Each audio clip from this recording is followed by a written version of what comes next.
Sua pele estava fria sob a luz fluorescente da manhã. Estendi a mão para pegá-la, a mão da minha irmã, que antes segurava firmemente uma arma de serviço, agora jazia mole sobre aço inoxidável quando o legista me interrompeu. Senhor, mantenha calma. Olhe. Seu dedo iluvado traçou o pequeno e perfeito ferimento de entrada em seu peito. Meus olhos o perfuraram, recusando-se a piscar. As balas estão aqui, ela sussurrou. Mas algo mais veio junto. Ela deslizou a pinça para dentro. O metal roçou levemente na carne. Quando ela as retirou, esperei uma lasca de chumbo. Em vez disso, seu rosto congelou. Sua mão tremia. Pendurado entre os dentes havia algo completamente fora do lugar. Não era metal, não era osso. Um anel, de ouro, fino, torto na borda, ainda alojado no sulco de uma bala. Olhei para ele, com um nó na garganta. Reconheci-o antes que pudesse pensar. A gravação estava arranhada, mas visível. 3 letras, as iniciais da minha esposa. A sala girou, mas eu permaneci completamente imóvel. O silêncio se apertou como um nó. Algo havia se infiltrado com aquela bala. Não apenas metal, não apenas morte, um segredo, um nome que eu já conhecia. E de repente, o assassinato da minha irmã não era mais apenas uma tragédia. Era uma mensagem. A dor pode cegar, mas a traição aguça tudo. Não reagi naquele quarto. Não perguntei como o anel dela, o anel da minha esposa, havia se alojado depois de uma bala no peito da minha irmã. Saí firme, mas por dentro, 1000 rachaduras me rasgavam. Eu usava aquele anel todos os dias, girando sempre que mentia sobre coisas triviais. Onde eu estive, para quem escrevi, porque cheguei tarde em casa. Eu já tinha visto aquele hábito nervoso centenas de vezes antes. Eu nunca tinha perguntado. Agora aquelas 3 letras me encaravam como uma confissão esculpida em ouro. Relembrei a semana passada, os telefonemas abafados tarde da noite no banheiro, o carro não estava na garagem quando acordei às 2 horas da manhã. Sua repentina compaixão pela imprudência da minha irmã no trabalho. Na época, eu disse a mim mesmo que estava sendo paranoico. No casamento, você aprende a duvidar de si mesmo antes de duvidar deles.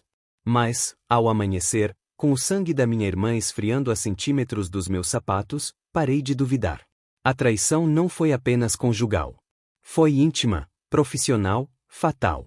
E enquanto eu continuava a pensar sobre isso, uma pergunta brilhou mais forte do que todas as outras. Minha esposa sabia disso? Ou pior, ela era cúmplice? Eu não a culpei. Eu não desmoronei. Eu observei. Seu olhar estava inquieto naquela noite quando cheguei em casa. Ela me perguntou como era minha irmã. Ela não me tocou. Seu anel havia sumido. Ela alegou que o havia deixado na academia. Eu assenti e não disse nada. Comecei aos poucos, acessando os arquivos recentes da minha irmã, cada prisão que ela fizera, cada inimigo contra quem ela se rebelara. Um padrão estava se formando: mulas de drogas, um círculo fechado de contrabandistas com informantes indiscretos na folha de pagamento. O irmão da minha esposa havia sido preso anos antes pelo mesmo crime.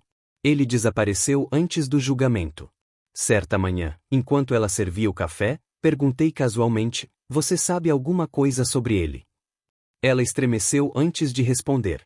Foi o suficiente. Verifiquei o telefone dela. Ligações noturnas para números não listados. Mensagens apagadas, sincronizadas com uma nuvem que ela havia esquecido que eu controlava. Fragmentos emergiram. Ele ainda não sabe. Ela teve que ser detida. Depois disso, estamos livres. Cada palavra era mais clara que a anterior. Encomendei uma amostra de DNA do canto, só por precaução. O anel tinha uma coloração. Tinha mesmo. Sua impressão digital, parcial, mas nítida, estava gravada no metal. Ela não podia negar. Mas eu não a confrontei. Ainda não. Eu queria que o silêncio amadurecesse, que a suspeita se solidificasse, até que a verdade não pudesse mais ser negada. Quando o relatório do legista chegou, li-o 2 vezes, e depois novamente. A bala alojada na minha irmã apresentava vestígios de óleo em mais de uma superfície. O anel não foi acidente. Estava lá antes do tiro, quase como um marcador, quase como um aviso dirigido a mim. Naquela noite, deixei o relatório na mesa da cozinha. Sem palavras, apenas papel. Ela entrou, viu e congelou. Seus lábios se separaram, mas ela não disse nada. Por quê? Perguntei. Um sussurro, frágil.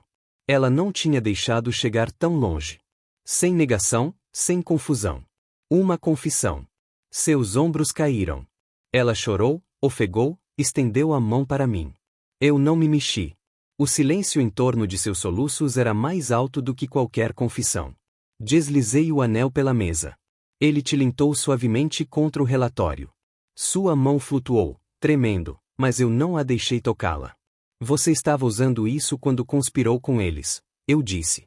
Você distorceu enquanto mentia para mim. E deixou como uma assinatura na bala deles. Seu rosto se arregalou. Lágrimas, desculpas, explicações desesperadas sobre pressão, família, sobrevivência. Eu ouvia. Cada palavra a tornava pequena. Então fiquei ali, calmo e preciso. Os detetives chegarão em 10 minutos. Seus olhos se arregalaram. Não arregalaria? Ela já estava. Ela se jogou na cadeira, soluçando entre as mãos. Pela primeira vez, não senti nada. Eles a levaram em silêncio. Chega de luta. Chega de ilusões. Fiquei parado na porta e observei a viatura se afastar. Luzes fracas, sem sirenes. Tudo certo, silencioso. Lá dentro, a cozinha cheirava ao seu perfume e às suas mentiras. O anel ainda estava sobre a mesa. Eu o deixei lá. A morte da minha irmã havia se tornado seu julgamento.